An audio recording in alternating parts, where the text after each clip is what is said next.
अमृत वेला वो समय जिसे पूरी दुनिया सोकर गुजार देती है, लेकिन एक जिज्ञासु और खोजी उसे पाकर अपना जीवन धन्य कर लेता है। हमने मन की अशांति पर बात की, हमने विकारों को समझा, लेकिन सवाल ये है कि इस चंचल मन को धोने का सबसे उत्तम समय कौन सा है? वो कौन सा पहर है जब परमात्मा की आवाज सबसे साफ सुनाई देती है? वो समय है अमृत वेला। धन धन साहिब श्री गुरु नानक देव जी ने जपुजी साहिब में बहुत ही कमाल की बात कही है। अमृत वेला सचु नाव वड्याय विचारू। इसका अर्थ है वह समय जब सत्य के नाम और उसकी बड़ाई का विचार किया जाए। पिछल राती जगना नामू जपनु दोहाई, यानी रात के आखिरी पहर में जागना और उस अकाल पुरख के नाम की रट लगाना। सूरज उगने से पहले के वे 3 घंटे केवल घड़ी की टिक टिक नहीं है, बल्कि वे एक रूहानी दरवाजा है। जब पूरी दुनिया माया की नींद में सोई होती है, तब एक गुरु का प्यारा अपने प्रीतम से मिलने के लिए जागता है। भगवान श्री कृष्ण ने भी गीता में ब्रह्म मुहूर्त की महिमा गाई है। वे कहते हैं कि जो व्यक्ति अपनी इंद्रियों को वश में करना चाहता है, उसके लिए ये समय साधना का बुनियादी आधार है। जैसे एक किसान जानता है कि बीज बोने के लिए सबसे उपजाऊ मौसम कौन सा है, वैसे ही भक्ति का बीज बोने के लिए अमृत वेला सबसे उपजाऊ रुत है। इस समय प्रकृति में सतोगुण का वास होता है, मन की भाग दौड़ थमी होती है और वातावरण में एक अजीब सी इलाही ठंडक होती है।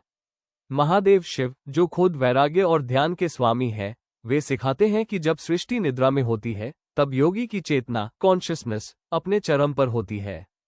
शिव का अर्थ ही शून्य है और अमृत वेले का सन्नाटा उसी शून्य से जुड़ने का जरिया है। इस समय किया गया 1 मिनट का सिमरन दिन भर की घंटों की इबादत से अधिक फलदायी होता है, क्योंकि उस वक्त आपका हऊव में अहंकार सबसे कमजोर होता है। एक बहुत ही प्यारी साखी मन को छू लेती है। एक बार एक सिख ने गुरु साहिब से पूछा, सच्चे पातिशाह, अमृत वेले में ऐसा क्या खास है? रब्ब तो हर वेले समय हाजिर नाजिर है। गुरु साहिब मुस्कुराए और कहा, भाई, रब्ब तो हर जगह है, जैसे हवा हर जगह होती है। पर क्या तुमने कभी गौर किया है? सुबह की ताज़ा हवा में जो ठंडक और सुकून होता है, वो दोपहर की तपती धूप में नहीं मिलता। अमृत वेला बख्शिश का समय है। इस समय रब्ब दादर खुला होता है और वह झोलियां भर भर के रहमतें बांटता है। जो जाग गया उसने पा लिया, जो सो गया उसने खो दिया।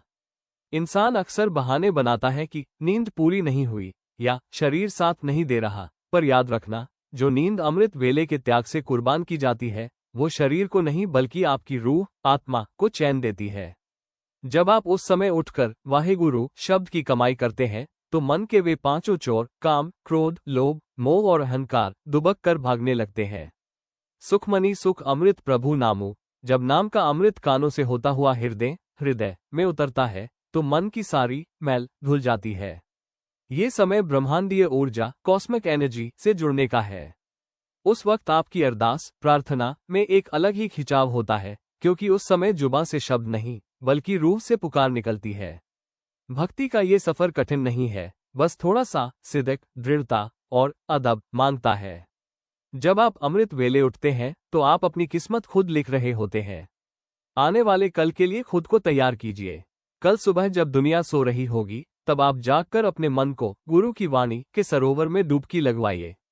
याद रखिए, जिसका अमृत वेला संवर गया, उसका पूरा दिन गुरु की ओट में रहेगा।